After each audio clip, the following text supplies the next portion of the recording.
42 लोकसभा और 294 विधानसभा सीटों वाला पश्चिम बंगाल कभी लेफ्ट का अभेद किला कहा जाता था, लेकिन 2011 के विधानसभा चुनाव में कांग्रेस से हाथ मिलाते हुए ममता ने ऐसी लहर पैदा की कि राज्य में 34 साल पुराने लेफ्ट राज का एक झटके में खात्मा हो गया। अब लोकसभा चुनाव में पश्चिम बंगाल में क्या फिर वैसे ही लहर ममता चला पाएंगी, ये बड़ा सवाल है। 2009 के लोकसभा चुनाव में पश्चिम बंगाल की 42 में से 19 सीटों पर टीएमसी ने जीत हासिल की थी। कांग्रेस को 6 सीटें मिली थी। लेफ्ट के खाते में 15 सीटें गई थी, जबकि बीजेपी और अन्य को एक एक सीट मिली थी। टीएमसी कांग्रेस के बीच गठबंधन हुआ था, लिहाजा अपने 19 सांसदों के समर्थन के साथ यूपीए 2 की सहयोगी बनी थी ममता। लेकिन महंगाई और नीतियों को लेकर ममता इस कदर उखड़ी कि 2012 में यूपीए से रिश्ता ही तोड़ लिया। इस बार ममता किसी के साथ नहीं है, लेकिन सर्वे बता रहे हैं कि उनका प्रदर्शन शानदार हो सकता है। एबीपी न्यूज निल्सन के मार्च के ओपिनियन पोल के मुताबिक पश्चिम बंगाल की 42 सीटों में से 28 सीटों पर जीत के साथ टीएमसी देश की तीसरी बड़ी पार्टी बनने जा रही है। पश्चिम बंगाल में पहले चरण में 4 सीटों पर 17 अप्रैल को वोट डाले जाएंगे। दूसरे चरण में 6 सीटों पर 24 अप्रैल को वोटिंग होगी। तीसरे चरण में 9 सीटों पर 30 अप्रैल को वोट डाले जाएंगे। चौथे चरण में 6 सीटों पर 7 मई और पांचवें और आखिरी चरण में 17 सीटों पर 12 मई को वोटिंग होगी। इन सभी 42 सीटों के नतीजे देश के नतीजों के साथ 16 मई को आएंगे।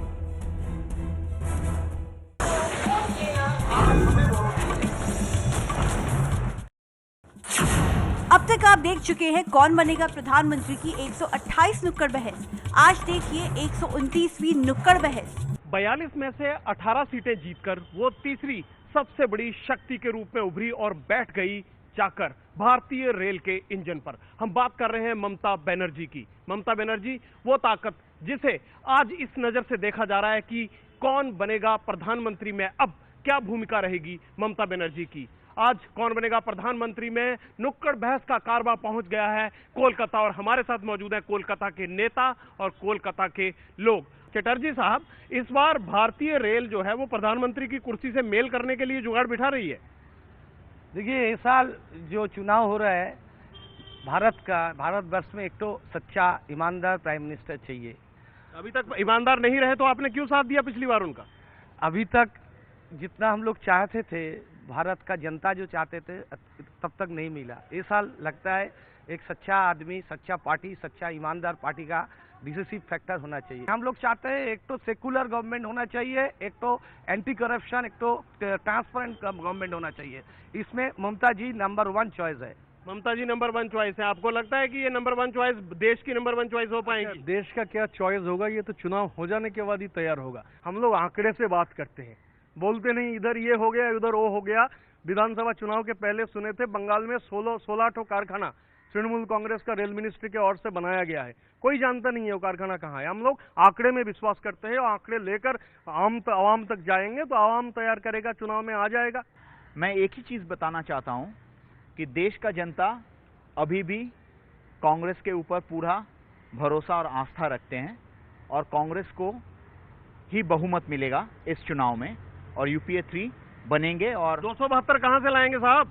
272 आप देखिए, चुनाव होने दीजिए, उसके बाद आप देखेंगे। बीजेपी से जान लेते हैं, बीजेपी का पक्ष 272 का आंकड़ा छू रहे हैं। मोदी साहब का क्या होगा? यहाँ नमो नमो करके गए हैं। ऐसा है कि देश में चुनाव, इस बार का चुनाव कांग्रेस के खिलाफ चुनाव हो रही है। 10 साल की कांग्रेस की सरकार का जो पॉलिसी पैरालिसिस, करप्शन और महंगाई के ऊपर में ये चुनाव हो रहा है। ये डिसिसिव वोट आने वाला, इसको कोई रोक नहीं सकता। क्या विकास हुआ है यूपीए 1 और 2 में? पश्चिम बंगाल में विकास बहुत विकास हुआ है। यहाँ पर हुआ विकास, बहुत हुआ। विकास हुआ। टीएमसी के टाइम में है कांग्रेस के? टीएमसी विकास की बात हो रही है, विकास के एजेंडे पे ये चुनाव लड़ा जा रहा है। तो इस बार अगर हम बात करें कि हाथ या कमल का फूल, आपका जो फूलों का जोड़ा है वो कमल से मिलेगा या हाथ से? हम लोग अकेला है, हम लोग लड़ेंगे, जीतेंगे। बंगाल में डेवलपमेंट कर रहा है, इंडिया में डेवलपमेंट करेंगे। पूरी ऑपोजिशन के ऊपर जो हमले हो रहे हैं, कत्लेआम हो रहे हैं बंगाल में, जामहूरियत के ऊपर जिस तरीके के हमले तृणमूल कांग्रेस का जमाने में हुआ है, ये कभी बंगाल का जनवादी तौर तरीका ये इसमें हुआ नहीं था। इस बार जब नरेंद्र मोदी यहाँ आए थे, बहुत बड़ी रैली हुई, उन्होंने ममता के खिलाफ कुछ नहीं बोला। ममता के प्रति वो नर्म रहे, लेकिन ममता मोदी के प्रति गर्म है, बीजेपी के प्रति नहीं। नहीं, बोले ना, हर राजनीतिक दल को अपने अपने हिसाब से बात करने का अधिकार है। ममता बनर्जी को लगता है मोदी के खिलाफ बोलना तो बोल सकती है, इसमें क्या बुरा है। चुनाव के टाइम में उनको लगता है मोदी खराब है, बोले। मान लीजिए कि यहाँ पे 42 का 42 सीट ही जीत लिए टीएमसी, और बीजेपी मान लीजिए कि बहुमत के पास है, टीएमसी ऐसा एक पार्टी है जो पावर के बाहर नहीं रह सकता। आप अगर मोदी की हवा हुई और सीटें मिली तो आप मोदी के साथ भी चले जाएंगे, ये बोल रहे हैं। हम लोग तो Indirect इल्जाम बोलने है। से कोई फर्क नहीं पड़ता है, ताली बजाने से कोई फर्क नहीं पड़ता है। हम लोग anti BJP, anti Congress, anti left हम लोग सरकार बनाएंगे। बहुत बहुत शुक्रिया सभी मेहमानों का, बहुत बहुत शुक्रिया। कोलकाता से हमारी नुक्कड़ बहस में सिर्फ इतना ही। कौन बनेगा प्रधानमंत्री की अगली नुक्कड़ बहस एक बार फिर होगी पश्चिम बंगाल से।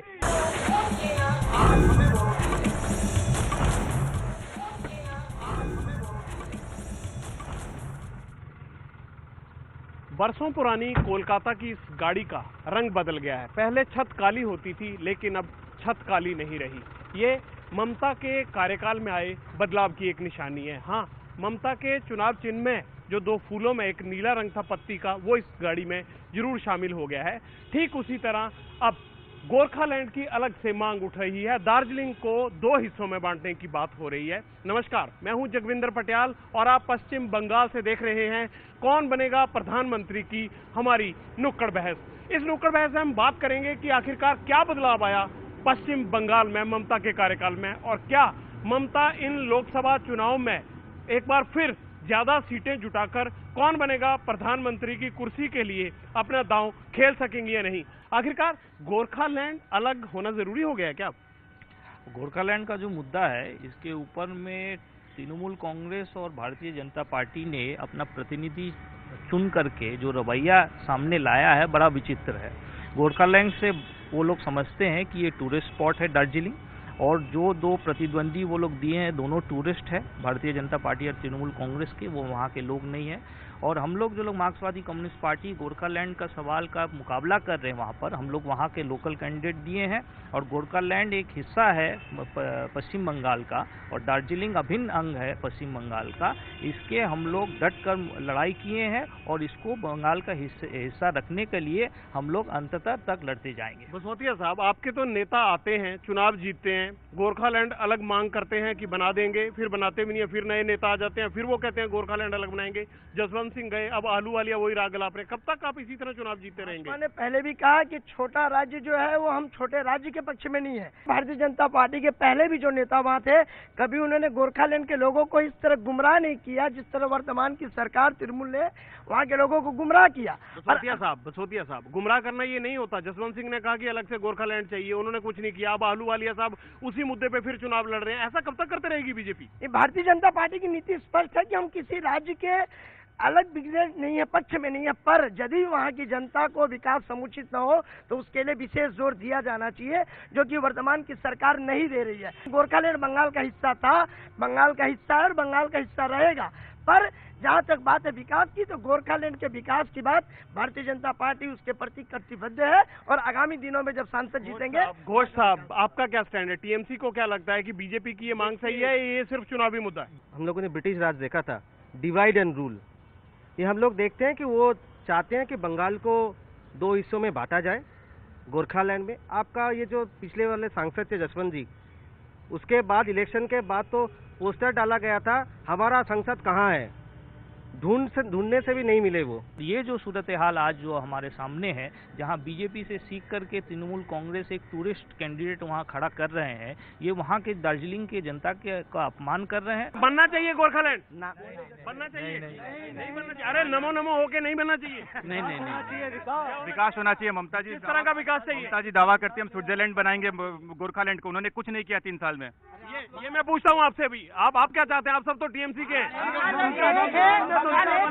इस बार पहला मौका है जब पश्चिम बंगाल में चारों पार्टियां यानी कांग्रेस, सीपीएम, टीएमसी और बीजेपी अलग अलग सीटों पर चुनाव लड़ रही हैं और सबकी इज्जत दांव पे लगी हुई है। सभी मेहमानों का बहुत बहुत शुक्रिया। ये थी हमारी पश्चिम बंगाल से नुक्कड़ बहस, और अगले पड़ाव पर एक बार फिर आपसे होगी मुलाकात। तब तक आप देखते रहिए एबीपी न्यूज।